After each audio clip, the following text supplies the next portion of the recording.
Hello friends, എല്ലാവർക്കും Sindhu's world of music ചാനലിൻ്റെ മറ്റൊരു വീഡിയോയിലേക്ക് സ്വാഗതം. ഇന്ന് നമ്മൾ ഇൻസ്റ്റൻ്റ് ആയിട്ട് തയ്യാറാക്കാൻ പറ്റുന്ന ഒരു ഇഞ്ചി കറിയുടെ അല്ലെങ്കിൽ പുളിഞ്ചിയുടെ റെസിപ്പി ആയിട്ടാണ് വന്നിട്ടുള്ളത്. വളരെ പെട്ടെന്ന് തന്നെ ഉണ്ടാക്കാൻ പറ്റുന്ന ഈ ഇഞ്ചി കറി എങ്ങനെയാണ് ഉണ്ടാക്കുക എന്ന് നോക്കിയാലോ.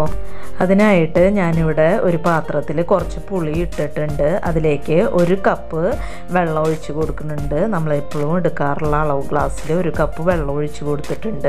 ഇതൊരു 5 മിനിറ്റ് ഇവിടെ വെള്ളത്തിൽ കിടക്കട്ടെ, അപ്പോഴേക്കും അത് കുതിർന്ന് കിട്ടും. ഇനി നമുക്ക് ഇഞ്ചിക്കറി അല്ലെങ്കിൽ പുളിഞ്ചി ഉണ്ടാക്കാനായിട്ട് ഞാനിവിടെ ഒരു മൺചട്ടിയാണ് എടുത്തിട്ടുള്ളത്. അതിലേക്ക് ഒരു 2 ടേബിൾ സ്പൂൺ വെളിച്ചെണ്ണ ഒഴിച്ചു കൊടുത്തിട്ടുണ്ട്. വെളിച്ചെണ്ണ നന്നായിട്ട് ചൂടായി വന്നിട്ടുണ്ട്. അതിലേക്ക് ഒരു 1/4 ടീസ്പൂൺ കടുക് ഇട്ട് കൊടുക്കുന്നുണ്ട്. പിന്നെ ഒരു 15 മണി ഉലുവ ഇട്ട് കൊടുക്കുന്നുണ്ട്.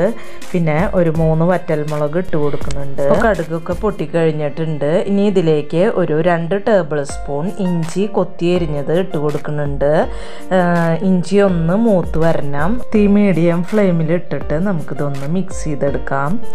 ഇപ്പോൾ ഒരു 2 മിനിറ്റ് ആയിട്ടുണ്ട്. ഇഞ്ചി കുറേശ്ശെ മൂത്ത് വന്നിട്ടുണ്ട്. അപ്പോൾ ഇനിയും ഇഞ്ചി ഒന്ന് മൂക്കാനുണ്ട്. ഈ സമയത്ത് ഇതിലേക്ക് നമ്മൾ കട്ട് ചെയ്ത് വെച്ചിട്ടുള്ള ഒരു 3 പച്ചമുളക് ഇതിലേക്ക് ഇട്ട് കൊടുക്കുന്നുണ്ട്. ഒന്ന് മിക്സ് ചെയ്ത് കൊടുക്കുക. ഈ പച്ചമുളകും ഒന്ന് മൂത്ത് വരട്ടെ.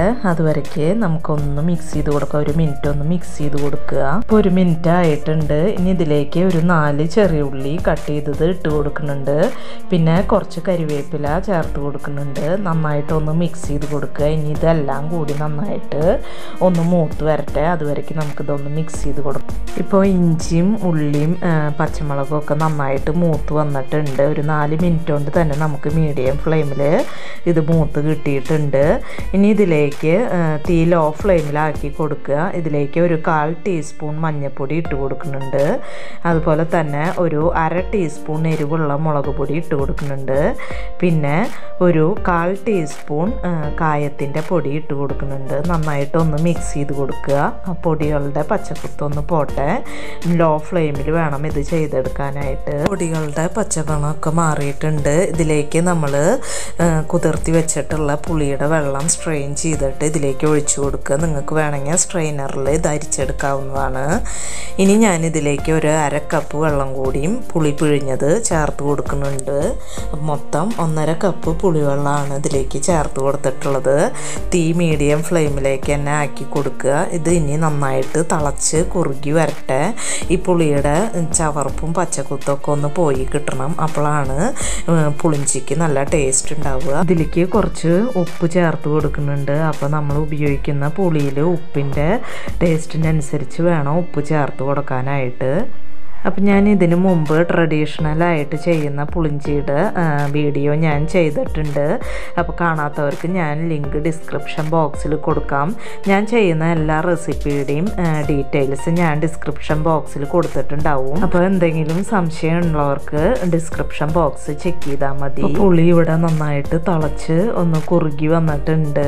ഇനി ഞാനിവിടെ ഒരു 5 അച്ച് ശർക്കര 1/2 ഗ്ലാസ് വെള്ളത്തിൽ ഉരുക്കിയെടുത്തിട്ട് അത് സ്ട്രെയിൻ ചെയ്തെടുത്തിട്ടുണ്ട്. ഇനി ഇതിലേക്ക് ശർക്കരപ്പാനി ഒഴിച്ചു കൊടുക്കാം. അപ്പം നമ്മുടെ മധുരത്തിനനുസരിച്ച് വേണം ചേർത്ത് കൊടുക്കാനായിട്ട്. അപ്പം ഞാനിതിൽ ഒരു 3/4 ഭാഗം ചേർത്ത് കൊടുത്തിട്ടുണ്ട്. 1/4 ഭാഗം മാറ്റി വെച്ചിട്ടുണ്ട്. അപ്പം നമ്മുടെ മധുരത്തിനനുസരിച്ച് വേണമെന്നുണ്ടെങ്കിൽ പിന്നീട് ചേർത്ത് കൊടുക്കാം. ഇപ്പോൾ ശർക്കരപ്പാനിയും പുളിയൊക്കെ നന്നായിട്ട് ഇവിടെ തിളച്ച് വന്നിട്ടുണ്ട്. ഈ സമയത്ത് ഇതിൻ്റെ ടേസ്റ്റ് നോക്കിയിട്ട് ഉപ്പോ മധുരമോ ഒക്കെ വേണമെന്നുണ്ടെങ്കിൽ അവരവരുടെ താല്പര്യത്തിനനുസരിച്ച് ചേർത്ത് കൊടുക്കുക. ഇനി ഇത് നന്നായിട്ട് കുറുകി വരുമ്പോൾ നമുക്ക് തീ ഓഫ് ചെയ്ത് കൊടുക്കാം. ഇപ്പോൾ പുളിഞ്ചിയൊക്കെ ഇവിടെ നന്നായിട്ട് കുറുകി വന്നിട്ടുണ്ട്. അപ്പോൾ ഈ ഒരു സ്റ്റേജിൽ നമുക്ക് തീ ഓഫ് ചെയ്ത് കൊടുക്കാം. ചട്ടിയുടെ ചൂടിലിരുന്ന് ഇത് നന്നായിട്ടൊന്ന് വറ്റി വരും. അപ്പോൾ വളരെ പെട്ടെന്ന് തന്നെ തയ്യാറാക്കാൻ പറ്റണ അതുപോലെ തന്നെ വളരെ സ്വാദുള്ള ഈ ഇഞ്ചിക്കറി നിങ്ങൾക്ക് ഇഷ്ടപ്പെടുകയാണെങ്കിൽ ലൈക്ക് ചെയ്യാനും മറ്റുള്ളവർക്ക് ഷെയർ ചെയ്ത് കൊടുക്കാനും മറക്കരുത്. അതുപോലെ തന്നെ എൻ്റെ ചാനൽ ഇതുവരെയായിട്ടും സബ്സ്ക്രൈബ് ചെയ്യാതെ കാണുന്ന കൂട്ടുകാരാരെങ്കിലും ഉണ്ടെങ്കിൽ ഒന്ന് സബ്സ്ക്രൈബ് ചെയ്ത് സപ്പോർട്ട് ചെയ്യണം കേട്ടോ. ഇനി നമുക്ക് മറ്റൊരു വീഡിയോയുമായി കാണാം. അതുവരേക്കും താങ്ക് യു.